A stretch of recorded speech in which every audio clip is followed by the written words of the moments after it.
السلام عليكم ورحمة الله وبركاته. إن الحمد لله نحمده ونستعينه ونستغفره، نؤمن به ونتوكل عليه، نعوذ بالله من شرور أنفسنا ومن سيئات أعمالنا.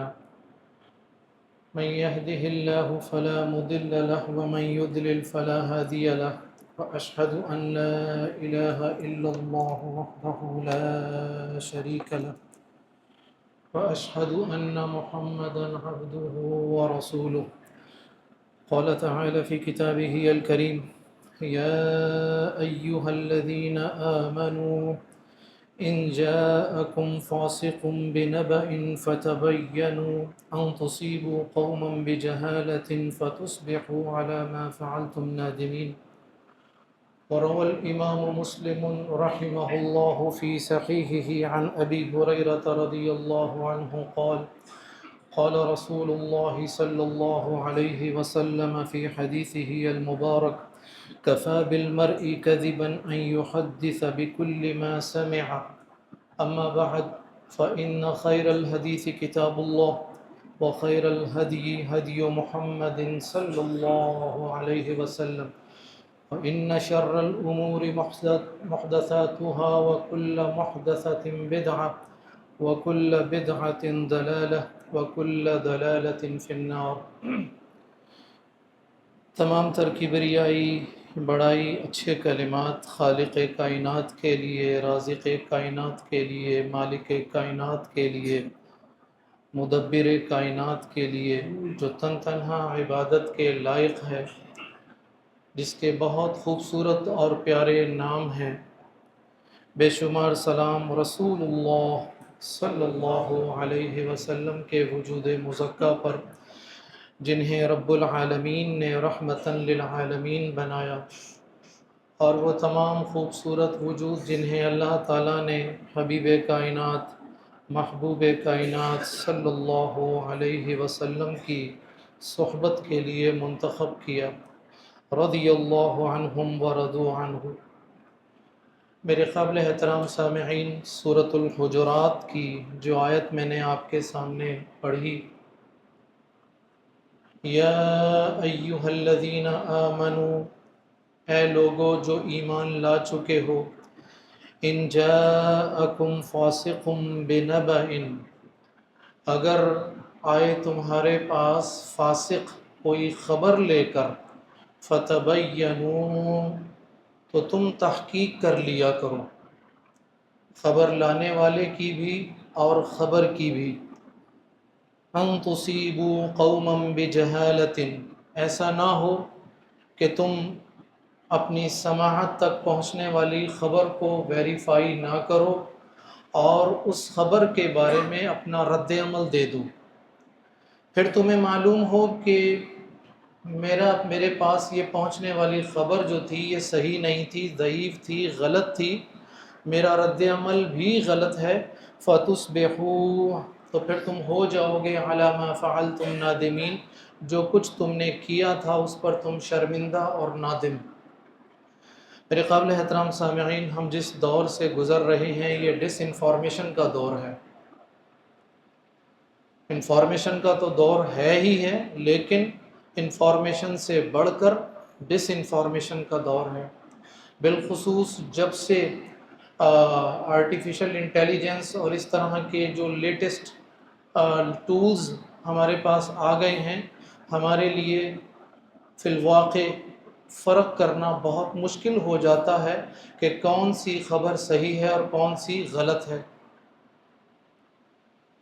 پھر ہمیں یہ بھی سنایا جاتا ہے کہ یہ نہ دیکھو کہ کون کہہ رہا ہے، یہ دیکھو کہ کیا کہا جا رہا ہے.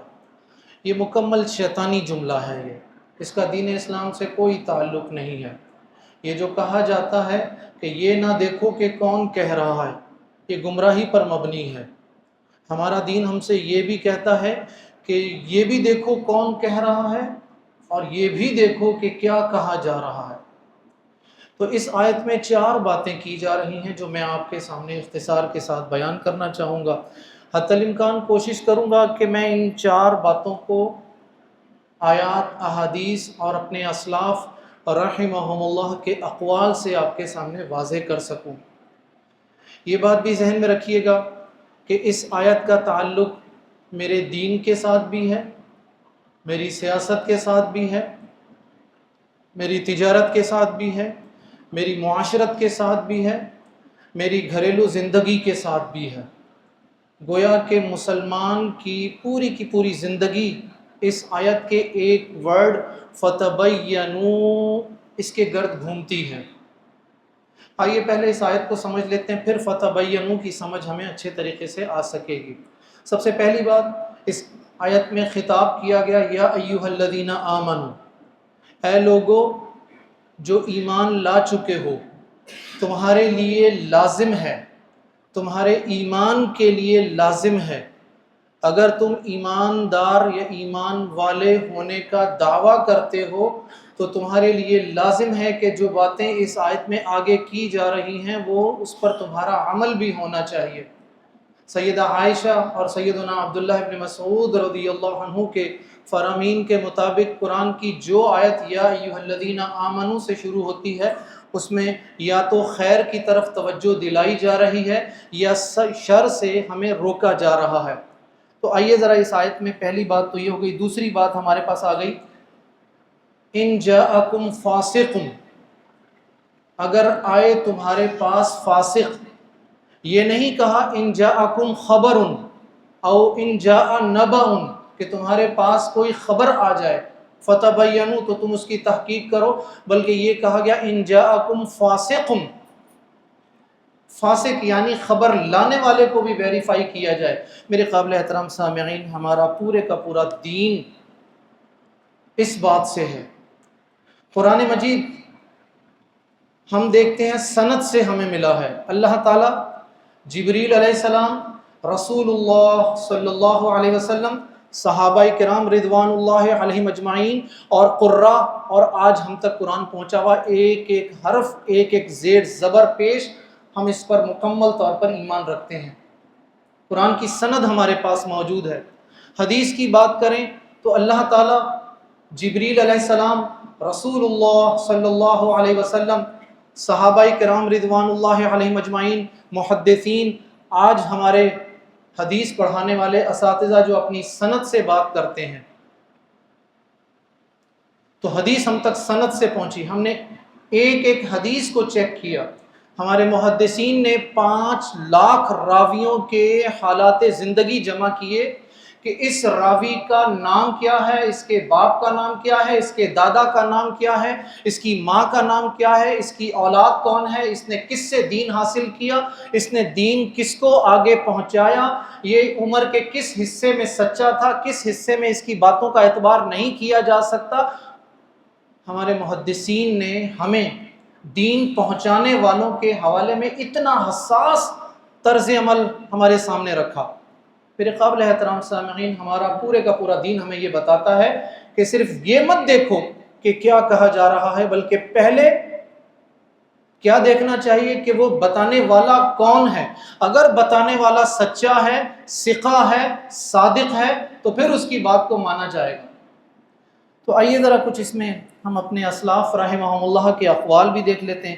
جو حدیث میں نے آپ کے سامنے پڑھی تھی، امام مسلم رحمہ اللہ اس کے راوی ہیں، فرماتے ہیں کہ کسی شخص کے جھوٹا ہونے کے لیے کافی ہے کہ وہ ہر سنی سنائی بات کو آگے بیان کر دے، اس کی تحقیق نہ کرے، اس کو کنفرم نہ کرے، ویریفائی نہ کرے۔ امام ابن سیرین رحمہ اللہ فرماتے ہیں کہ ہم لوگ علماء جو تھے وہ اسناد کے بارے میں نہیں پوچھتے تھے، لیکن جب فلما وقعت الفتنة، جب فتنے واقع ہونے لگ گئے، جھوٹ کثرت کے ساتھ کہا جانے لگ گیا، لوگوں نے اپنی باتیں اللہ کے نبی کی طرف منسوب کر کے بیان کرنا شروع کر دی، تو پھر انہوں نے کہا، علماء کیا کہتے تھے، جو بھی ان سے کوئی بات کرتا تھا کہتے تھے سموا لنا رجالکم، ذرا یہ بتاؤ تو صحیح کہ تمہیں یہ بات کس نے بتائی ہے، یہ والی بات سب سے پہلے تو اس کا تعین کرو کہ یہ بات بتانے والا کون ہے۔ اسی طرح امام محمد بن سیرین فرماتے ہیں ان ھذا العلم دین، کہ یہ جو علم تم تک پہنچ رہا ہے یہ دین ہے، فانظروا عمن تأخذون دینکم، تو تمہارے لیے لازم ہے کہ تم دیکھو کہ تم اپنا دین کس سے حاصل کر رہے ہو۔ دین کی بات بعد میں ہے، پہلے دین جس سے حاصل کیا جاتا ہے اس کی بات کی جا رہی ہے۔ عبداللہ ابن مبارک رحمہ اللہ کا یہ قول تو ہمارے طلبہ کو زبانی یاد ہوتا ہے، کہتے ہیں، فرمایا الاسناد من الدین، کہ یہ جو بات ایک سے دوسری تک پہنچتی ہے دین کا ایک بہت اہم حصہ ہے۔ ولولا الاسناد، اگر ہم اس طرف نہ توجہ دیتے کہ یہ بات کس نے کہی، لقال من شاء ما شاء، تو جس کا جو دل چاہتا وہ اپنے اس دین میں اپنی مرضی سے شامل کر دیتا۔ امام سفیان الثوری رحمہ اللہ کہتے ہیں الاسناد سلاح المؤمن، یہ مومن کا ہتھیار ہے سند، کہ وہ تأکد کرتا ہے، تعین کرتا ہے کہ یہ بات جو مجھ تک پہنچ رہی ہے یہ کس نے کہی ہے۔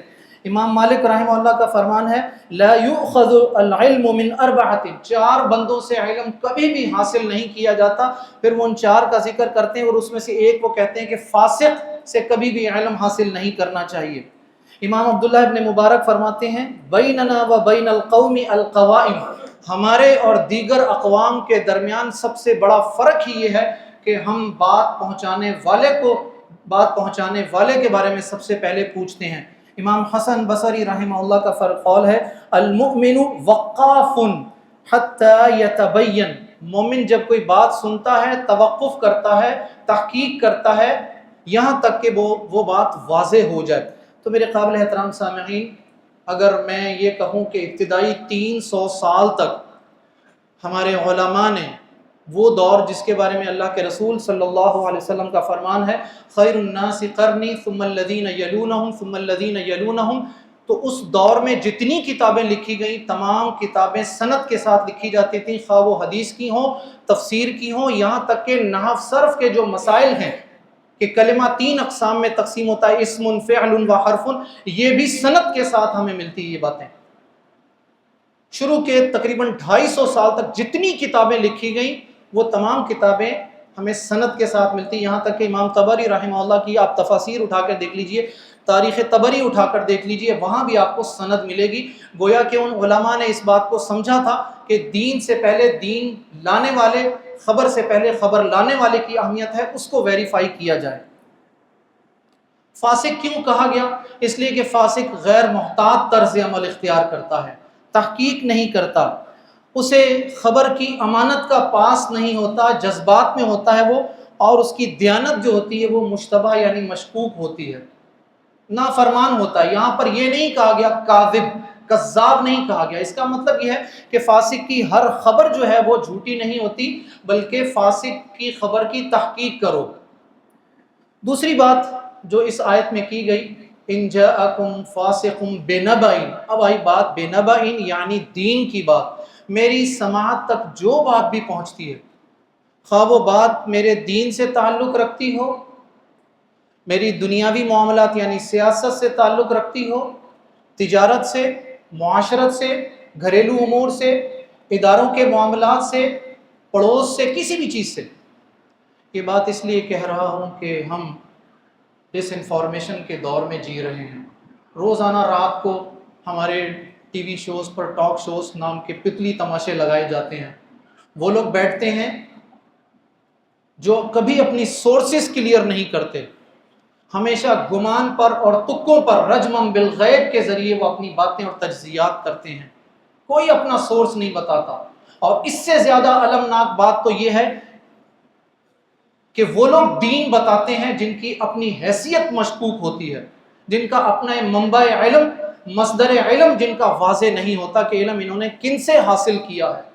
یوٹیوبرز ہیں، ویلاگرز ہیں، جس کے ہاتھ میں موبائل اور کیمرہ ہوتا ہے، وہ بیٹھتا ہے اور دین پر ایک گفتگو ریکارڈ کر دیتا ہے۔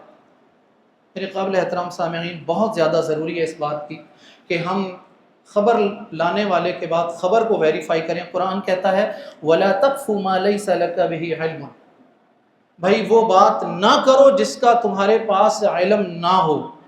سورۃ النور میں واقع افک کے پس منظر میں اللہ تعالیٰ کا ارشاد ہے لولا اذ سمعتموہ ظن المؤمنون والمؤمنات بانفسہم خیرا، جب تم نے یہ بات سنی تھی تو تم نے اپنے بارے میں اچھا گمان کیوں نہیں کیا تھا؟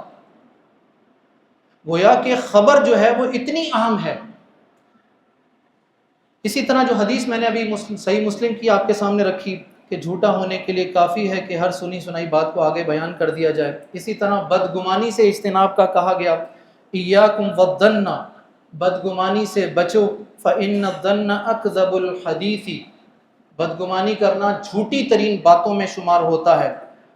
اسی طرح تحقیق اور کسی بات کو نقل کرنے کے حوالے سے امانت والا معاملہ ہے تو اللہ کے رسول صلی اللہ علیہ وسلم کا فرمان ہے کہ نضر اللہ امرأ سمع منا حدیثا فبلغہ کما سمع، کتنی بڑی بشارت ہے اس شخص کے لیے کہ وہ شخص اس شخص کا چہرہ تر و تازہ رہے، خوبصورت رہے، جو ہم سے بات سنے اور ایسے ہی اس کو آگے پہنچا دے۔ تو یہ خبر میں دیانتداری کی بات ہو رہی ہے۔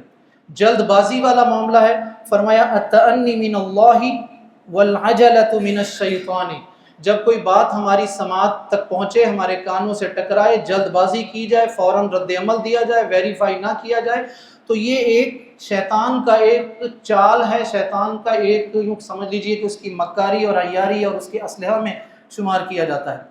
سیدنا عمر بن خطاب رضی اللہ عنہ کا ایک قول ہے کہ بھائی اگر میں اپنے کسی مسلمان بھائی کے بارے میں کوئی بات سنوں تو سب سے پہلے جو مجھے کرنا چاہیے کہ اس بات کے حوالے سے، اس شخص کے حوالے سے مجھے خیر کا اگر کوئی پہلو ہے تو مجھے اس پر محمول کرنا چاہیے اس بات کو، نہ کہ جیسے ہی سنوں اس کے بارے میں برا گمان کروں۔ ہمارے میڈیا نے، ہماری سیاست نے، ہمارے سوشل میڈیا، پرنٹ میڈیا اور الیکٹرانک میڈیا نے ہمارا ماحول یہ بنا دیا ہے کہ ہم کسی کے بارے میں جب کوئی منفی بات سنتے ہیں تو فوراً یقین کر لیتے ہیں۔ منفی بات سننے پر، کردار کشی کی بات سننے پر ہم اس سے دلیل نہیں مانگتے، لیکن جب ہم سے یہ کہا جاتا ہے کہ فلاں شخص سچا ہے، فلاں اچھا ہے، تو ہم اس کی دلیلیں مانگتے ہیں کہ دلیل دو، ثابت کرو کہ وہ اچھا ہے اور سچا ہے۔ جبکہ اسلام کی بنیاد پر اصل یہ ہے کہ ہم حسن ظن رکھیں اچھائی پر، عدالت پر۔ جب کسی کے بارے میں منفی بات کی جائے تو اس پر دلیل ہم اس سے مانگیں۔ ہم نے یہاں پر یہ کام ہی سارا کا سارا الٹ کر دیا۔ دعوت دین کے حوالے سے دیکھیں، شخصیات کے بارے میں اگر بات کی جائے، معاشرتی پہلو سامنے رکھا جائے، سیاسی پہلو سامنے رکھا جائے، ہر طرف یہ پہلو جو ہے ہمارے سامنے آ رہا ہے۔ میں آپ لوگوں سے اگر ایک بات پوچھنا چاہوں، ہم میں سے اکثر لوگ فیس بک استعمال کرتے ہیں۔ میں نے ابھی کوئی مہینہ 2 مہینہ پہلے ایک جگہ فیس بک کے حوالے سے ایک ورکشاپ کروائی۔ اس ورکشاپ میں، یہ پہلے بھی 2-3 دفعہ میں ورکشاپ کروا چکا ہوں تو میں نے اس میں اپنے آڈینس سے پوچھا کہ جی آپ میں سے وہ لوگ ہاتھ کھڑا کریں جو اپنی فیس بک کی لائک اور شیئرنگ کو کنفرم کرتے ہیں۔ آپ یقین کریں کہ اس ورکشاپ میں more than 90 کے قریب مرد اور عورتیں تھیں، ایک نے بھی ہاتھ نہیں کھڑا کیا تھا۔ 90 سے زیادہ لوگ تھے اور کسی ایک نے یہ نہیں کہا کہ ہم جو جس چیز کو لائک کرتے ہیں، جس چیز کو شیئر کرتے ہیں، اس کو ہم لائک یا شیئر کرنے سے پہلے اس کو ویریفائی کرتے ہیں۔ مجھے بتائیے آپ بھی ایسا کرتے ہیں نہیں کرتے ایسا؟ ہم میں سے میجورٹی یہ نہیں دیکھتی۔ ہم صرف اپنی پسند ناپسند، اپنی عقل، اپنی فہم، ذاتی رائے کی بنیاد پر کسی چیز کو لائک اور کسی چیز کو شیئر کرتے ہیں۔ تو میرے قابل احترام سامعین، اس چیز کا تعلق سیاست سے ہو، تجارت سے ہو، خرید فروخت سے ہو، کسی بھی چیز سے ہو، تو اس میں ہمیں اس بات کا خیال رکھنا چاہیے۔ اور یہ جس خبر کی میں بات کر رہا ہوں، یہ خبر ہمارا دین ہے، قرآن مجید ہے، حدیث ہے، علماء کے اقوال ہیں، اسلاف رحمہم اللہ کے اجتہادات ہیں۔ یہ دین جو ہم تک پہنچا ہے، اس کے بارے میں ہمیں کہا جا رہا ہے کہ ہم اس کی تحقیق کریں۔ تو تحقیق کے حوالے سے ایک بات جو آگے میں آپ کے سامنے رکھوں گا، چوتھے مرحلے میں، چوتھا مرحلہ ہے فتبینوا، اس کو ویریفائی کرو۔ تو ویریفائی، قرآن مجید ویریفائی ہو چکا ہے الحمدللہ، اس کی ہمیں ضرورت نہیں ہے۔ حدیث الحمدللہ ویریفائی ہو چکی ہے، ہمارے علماء نے، ہمارے محدثین رحمہم اللہ جمیعا نے ایک ایک حدیث کے بارے میں بات واضح کر دی۔ پھر بھی اگر کوئی مسئلہ نکلتا ہے تو وہ دیکھا جا سکتا ہے۔ اصل چیز جس چیز کی فتبینوا سے تعلق رکھتا ہے، اگر وہ دین سے تعلق رکھتی ہے تو قرآن کی کوئی آیت یا حدیث، اس کا مفہوم آپ وہ لیں گے جو رسول اللہ صلی اللہ علیہ وسلم نے بیان کیا ہے۔ ایسا نہیں ہے کہ آیت یا حدیث کو تو آپ نے مان لیا، اس کا مفہوم آپ اپنا من مانا اپنی مرضی سے کر رہے ہیں، ایسا نہیں ہوگا۔ فتبینوا میں الفاظ بھی شامل ہیں اور اس کا مفہوم بھی شامل ہے، اسی لیے ایک قرات میں کہا گیا فتثبتوا، یعنی ٹھہر جاؤ، جلد بازی نہ کرو، اچھی طرح تصدیق کر لو۔ تو میرے قابل احترام سامعین، فتبینوا، یہ تو قرآن کا اتنا بڑا تقاضا، قرآن نے تو وہاں بھی دلیل مانگی ہے جہاں لوگوں نے جھوٹے الزام لگائے تھے قرآن مجید کے حوالے سے، کہا کہ بھائی اس جیسی ایک صورت لے آؤ، 10 آیات لے آؤ اگر تم سچے ہو تو، کہا قل ہاتوا برہانکم، اپنی دلیل لے آؤ تم۔ عدل کا حکم دیا گیا، وَإِذَا قُلْتُمْ فَاعْدِلُوا، جب بات کرو تو عدل سے کرو۔ عدل سے بات کب کرے گا؟ جب بندہ ویریفائی کرے گا، تحقیق کرے گا، اس کے بعد عدل سے بات کر سکتا ہے۔ کوئی بات اگر آپ کی سمجھ میں نہیں آ رہی، یہ بات عامۃ الناس کے لیے بطور خاص ہے اور طلبہ ساتھیوں کے لیے بھی۔ اگر کوئی بات سمجھ میں نہیں آتی، فَاسْأَلُوا أَهْلَ الذِّكْرِ إِن كُنتُمْ لَا تَعْلَمُونَ، علماء سے پوچھئے، علماء آپ کو بتائیں گے کسی بھی بات کی تحقیق کے حوالے سے کہ اس کا کون سا مفہوم ویلڈ ہے اور کون سا مفہوم ویلڈ نہیں ہے۔ جامع ترمذی اور سنن ابی داؤد میں بھی ایک حدیث اسی طرح ہے کہ عدالتی شعبے میں قاضی کے حوالے سے کہا گیا اذا جلس الیک الخصمان فلا تقضین حتى تسمع من الآخر كما سمعت من الاول، کہ جب تم کوئی مسئلہ سننے بیٹھو تو جیسے تم نے ایک فریق کو سنا ہے تو اس وقت تک فیصلہ نہ کرو جب تک تم دوسرے فریق کو بھی پوری طرح سن نہ لو۔ عبداللہ ابن مبارک رحمہ اللہ فرماتے ہیں التثبت من اللہ، یہ وہی بات جو ابھی ہم کہہ کر گئے تھے، التعنی من اللہ، کہ رکنا، ٹھہرنا، جلد بازی نہ کرنا یہ اللہ کی طرف سے انعام ہے، والعجلۃ من الشیطان، اور جلد بازی کرنا شیطانی امور میں سے ہے۔ میرے قابل احترام سامعین، یا ایھا الذین آمنوا ان جاءکم فاسق بنبأ فتبینوا، ایمان والو جب تمہاری سماعت سے کوئی خبر آئے تو تم خبر لانے والے کو بھی دیکھو، اس کو بھی چیک کرو، خبر کو بھی چیک کرو، تاکہ تم لا علمی میں، جلد بازی میں کوئی ایسا رد عمل نہ دو جس پر تمہیں بعد میں شرمندگی اور ندامت کا سامنا کرنا پڑے۔ بارک اللہ لی ولکم ولسائر المسلمین فاستغفروہ انہ هو الغفور الرحیم۔